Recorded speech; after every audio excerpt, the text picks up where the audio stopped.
I got laid off today after 10 years. I told you guys I was let go today after 20 years. Today, I was laid off at Amazon. And then I went to Amazon and I worked my literal ass off. I keep getting job offers that are extremely lowered wages due to them knowing people are desperate. I got laid off in May. It is now the end of October.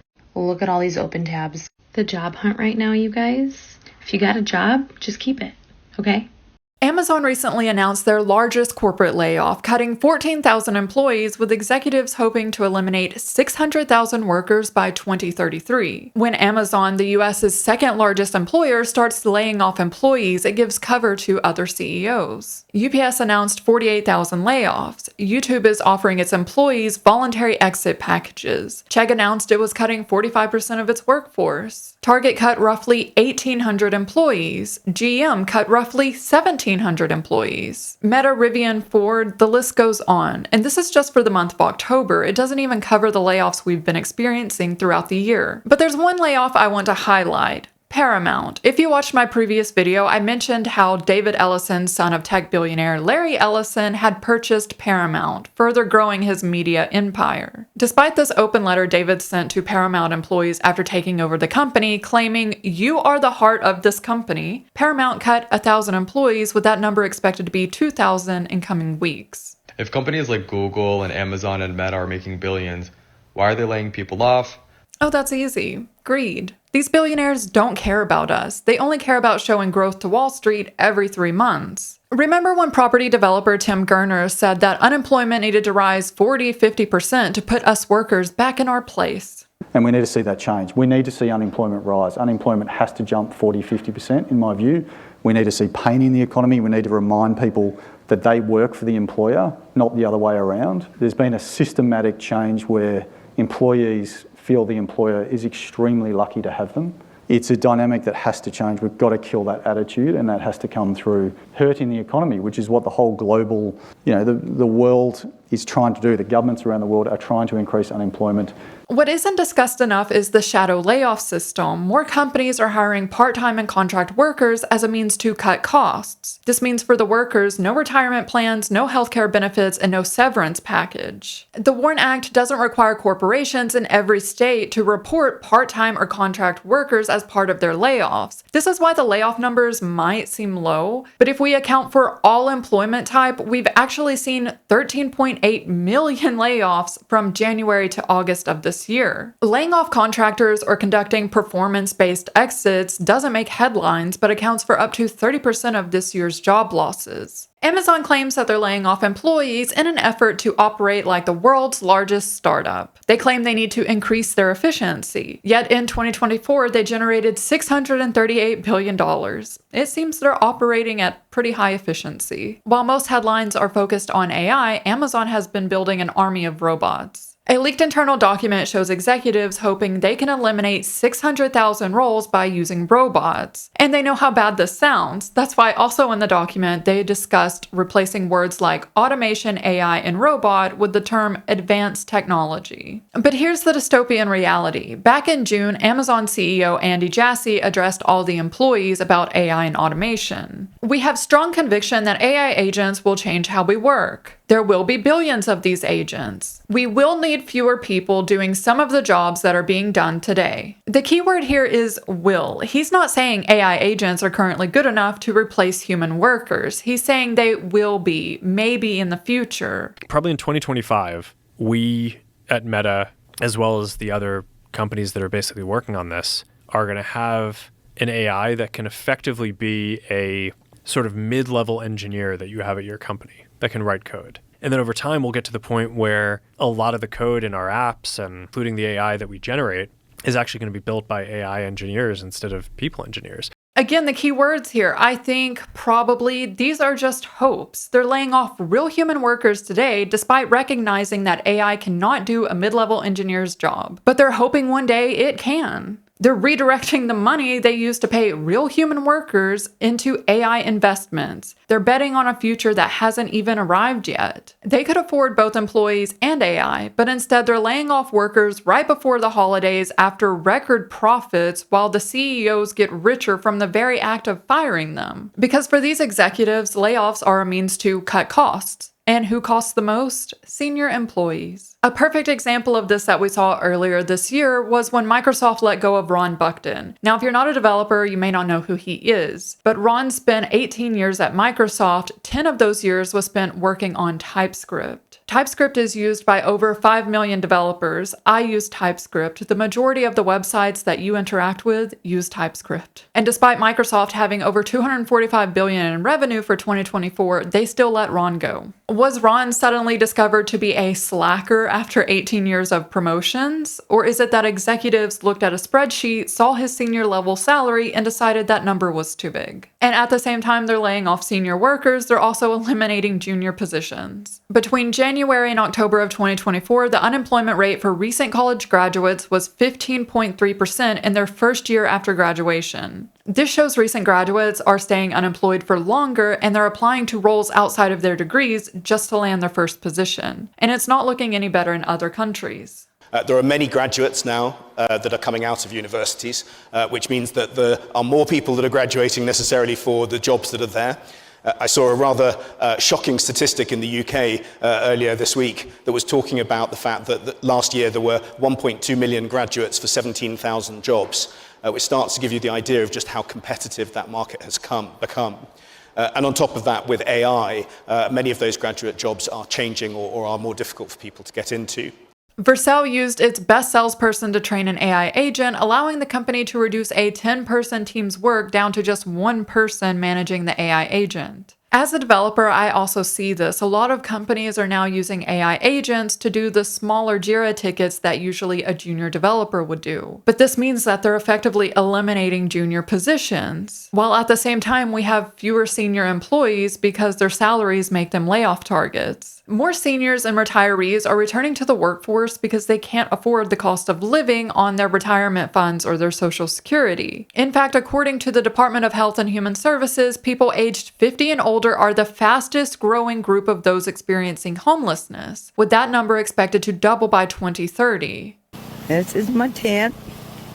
There's my kitchen. Yes, I am out in the woods. But here's a little secret. I got plenty of privacy.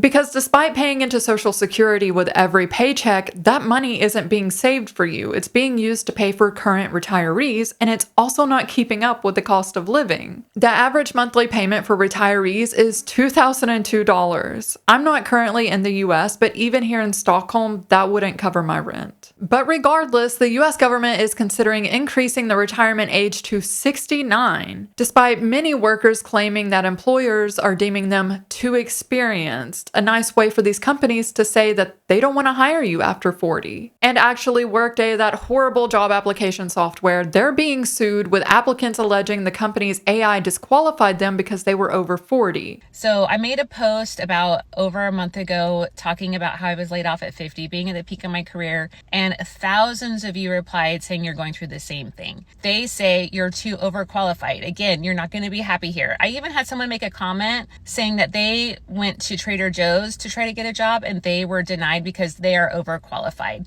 It's 2025 and the new reality is that people in their mid-50s, late 50s are the new unemployables. It's almost impossible to land another job at your current level. You can almost kiss it goodbye. They can say ageism is illegal all they want. They can make believe that it's kumbaya and we love everybody and we're all equal. No, it doesn't work like that. If that's the case, how exactly are we supposed to work until we're 70 if these companies stop hiring people around the age of 40? And more graduates are now switching to trade jobs, meaning that blue-collar workers are now competing against white-collar workers for the same handful of trade jobs. We've seen at least 180,000 government employees let go, and now we see senior FANG employees re-entering the job market after layoffs. I'm a recent college grad looking for a job, and today I learned that not only are we competing with all of the people last year who couldn't get jobs, we are also competing with people who are currently working in entry-level jobs and looking to switch companies because their companies aren't promoting them because the market is so bad. A recruiter I just got off the phone with told me that I'm going up against someone who has 2 years of postgraduate full-time work experience, and I just don't know how I'm supposed to compete with that. So let me get this straight. We have retirees, new graduates, blue collar and white collar, government employees, senior FANG employees, all fighting over a dwindling number of jobs. And at the same time that everyone's trying to find a job, inflation is out of control. The cost of living the past 5 years just keeps increasing. I want to see if anybody else is experiencing this. So last year, my homeowner's insurance for the year was $3,018. Year before that, it was $2,600. Year before that, $2,200. Year before that, $2,100. I've owned this house for 4 years. This year, my homeowner's insurance is over $6,000. No claims in the last 4 years. I've never had a claim against the house I'm living in now. But my insurance just doubled. Homeowners insurance doubled year over year with no claims. Yet wages aren't keeping up with the cost of living, despite us seeing both Apple and Microsoft hit a $4 trillion valuation. And meanwhile, our representatives are telling us that inflation is only 3%, yet they're not explaining the bigger picture. Inflation may be 3% this year, but what was it last year and the year before? They're not adding on all the prior years, because the reality is inflation rarely decreases. And in fact, it benefits the governments to have inflation because it means they owe less debt. And about that inflation, a lot of it is artificially created. Tyson and other corporations conspired to create an artificial pork shortage so that they could increase the prices of pork from 2009 to 2018. When they were caught, they paid just $85 million. That's nothing compared to the $20 billion pork industry. In earnings calls, the CEO has bragged about passing on inflation to consumers. Keep in mind, the same CEO that was caught creating artificial inflation. Like many other companies, we were faced with a range of higher levels of inflation. Our teams have worked together with our customers to pass along that inflation through price increases. We will remain disciplined and agile in our pricing initiatives to ensure that any additional inflationary pressures are passed along to customers. We'd like to think that we have relationships with customers that allow us to be able to take to them inflation that we see in the marketplace and be able to pass that on ultimately to the consumer. This is what genuinely terrifies me. As unemployment keeps rising and millions of us are fighting over fewer jobs, all while the economy is horrible, we're handing unprecedented power to these corporations, and they know it. Companies are already using dynamic wage setting, using algorithms and AI to decide what we should be paid. It's algorithm exploitation. Uber pioneered this. Their AI was able to identify which drivers would accept a $3 ride because they're behind on their bills. DoorDash also uses it. CareRev uses it for healthcare workers. I have been struggling to pay all my bills on time. When I first moved into this apartment 5 years ago, that wasn't an issue at all. I feel ashamed sometimes as a man or as a person that I can't come up with the bills. It's frustrating. I Uber every day. Right now it's Wednesday. I drove around from 7 till 11 and made $20.